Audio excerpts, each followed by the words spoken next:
सवाल है कि बहुपद 6x² -3 -7x के शून्य ज्ञात करें तथा इसके शून्यांकों और गुणांकों के बीच संबंध की सत्यता की जांच करें।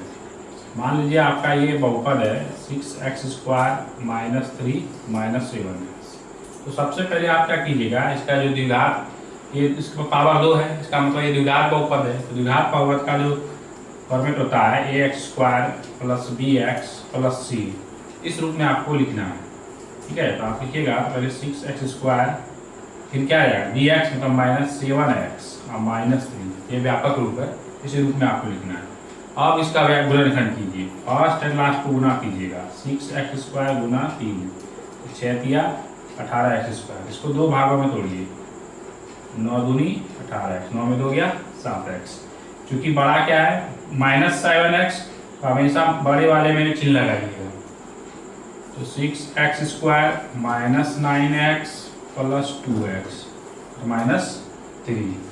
अब इसमें कॉमन ले लीजिए, 6x² को आप लिख सकते हैं 3x × 2x लिख सकते हैं, और इसको आप लिख सकते हैं 3 × 3x लिख सकते हैं। अब देखिए दोनों में क्या कॉमन मिल रहा है, 3x मिल रहा है, तो 3x लिख लीजिए। क्या बच गया इसमें 2x, इसमें 3x लग गया, तो क्या बच गया 3।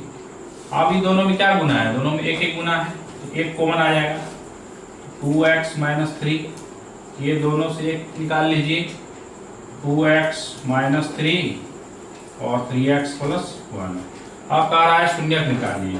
ये मेरा जो है px बहुपद जो है ये 0 होगा ना, कब होगा जब 2x - 3 ये वाला पार्ट 0 होगा और ये वाला भी पार्ट 0 होगा। अब इसका मान निकाल लीजिए, 2x बराबर -3 को उधर बराबर उस पार ले जाइएगा, क्या होगा चिन्ह चेंज हो जाता है, -3 क्या आ जाएगा +3, x बराबर क्या आ जाएगा 3/2। फिर इसको भी 3x बराबर +1 को उधर ले जाइए, क्या आएगा -1, x बराबर क्या आएगा -1/3। तो आपका शून्यक क्या हो गया, शून्यक बराबर हो गया 3/2 और -1/3। अब कह रहा है कि शून्यांकों और गुणांकों के बीच की संबंध की सत्यता की जांच करें। तो इसको जांच कर लेंगे। हम जानते हैं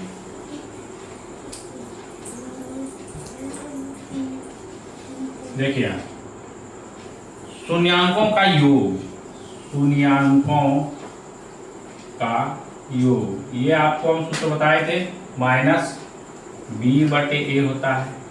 ठीक है, तो आप यहाँ पे इसको मिलाइए, इस फॉर्मेट जो लिखे हैं, a बराबर आपका कितना हो जाएगा 6।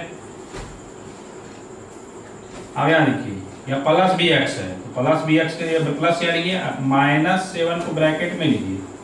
ठीक है, x मिल गया, b बराबर क्या आ जाएगा आपका -7 और c बराबर क्या आ जाएगा -3। ठीक है, आपको प्लस के फॉर्मेट में लिखना है, प्लस -3 ब्रैकेट में आएगा। ठीक है, अब कह रहा है -b/a, b का कितना है -7, अब पहले से एक माइनस है, -7/a, ये कितना है 6, माइनस प्लस 7/6 आ गया शून्यों का योग ना। और आपका 2 शून्य है, यहाँ से आप जांच कीजिए, यहाँ से अब आप जांच कीजिए। एक है आपका शून्य 3/2 और दूसरा है -1/3, ये दोनों को जोड़ दीजिए। तो 3 और 2 का लगभग कितना होगा 6 हो जाएगा, 2 को 6 में भाग दिया 3, 3 को 3 से गुना, 3 दिया 9, प्लस माइनस 3 से 6 में भाग दीजिए, 2 बार कटेगा, 2 को 1 से गुना कीजिए, 2, 9 में 2 क्या कितना हो जाएगा 7, 7/6। देखिए आपका दोनों सेम आया, ये आपका जांच हो गया। फिर शून्य का गुणनफल का जांच कीजिए, शून्यकों का गुणनफल आपको याद है सूत्र c/a होता है। तो c/c आपका कितना है -3, ये कितना है 6। इसको आप घटा भी सकते हैं, 3 एकम 3, 3 दूनी 6, -1/2। अब इसको आप जांच कीजिए, दोनों को गुणा कर दीजिए, आपका जो शून्य निकला हुआ है 3/2 और गुना -1/3, 3 3 कर दिया, क्या बच गया -1/2। देखिए दोनों आपका सेम आया, इस तरह ये आपका जांच हो गया। ठीक है बच्चों, फिर अगला सवाल बढ़ेंगे, आप लोग इसको उतार लीजिए। बहुत प्रीवियस सवाल है, हर एक साल वो परीक्षा में आएगा ही आएगा। शून्यक से बहुत ज़्यादा सवाल ऑब्जेक्टिव में भी आता है, वस्तुनिष्ठ प्रश्न और 2 नंबर का सवाल। ठीक है, फिर हम आगे बढ़ेंगे दूसरा सवाल।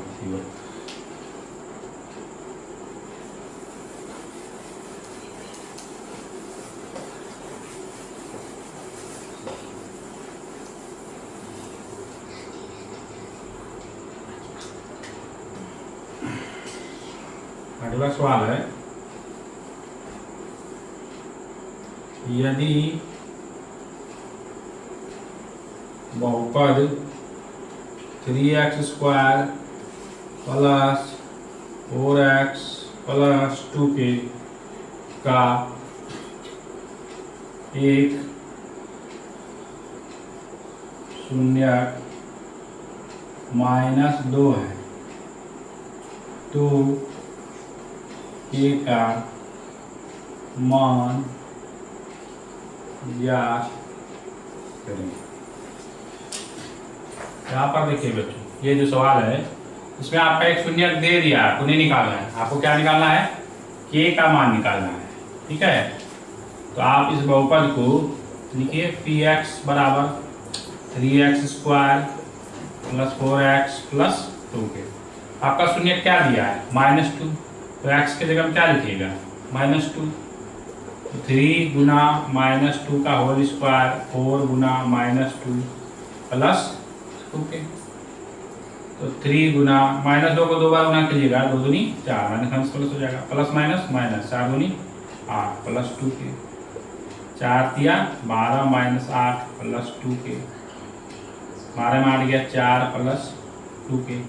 अब करा k का मान निकले तो क्या कीजिएगा? ये p -2 को क्या कर दीजिएगा? 0, क्योंकि इसका शून्यक दिया है तो समीकरण क्या होना चाहिए? 0। तो 4 प्लस 2k बराबर 0। तो 2k बराबर क्या होगा? ये 0 प्लस 4 को उधर ले जाइए, क्या जाएगा? -4। तो 2k बराबर क्या जाएगा? -4। जो बड़ा रहेगा उसी का चिन्ह रहेगा। अब यहाँ ध्यान दीजिएगा बच्चों, यहाँ पे आप लोग गलत करते हैं। k का मान जब भी निकालना है तो 2 के साथ गुना k है, तो ये 2 हमेशा इसके नीचे आ जाएगा, -4/2। हमेशा याद रखिएगा 2 के साथ जो गुना है यही 2 इसके नीचे आ जाता है। हटा दीजिए इसको, तो -2। ठीक है, k का मान हमारा क्या हो जाएगा? -2। इस तरह का और भी कई सवाल है जो हम आपको आगे बताते रहेंगे। थैंक यू बच्चों।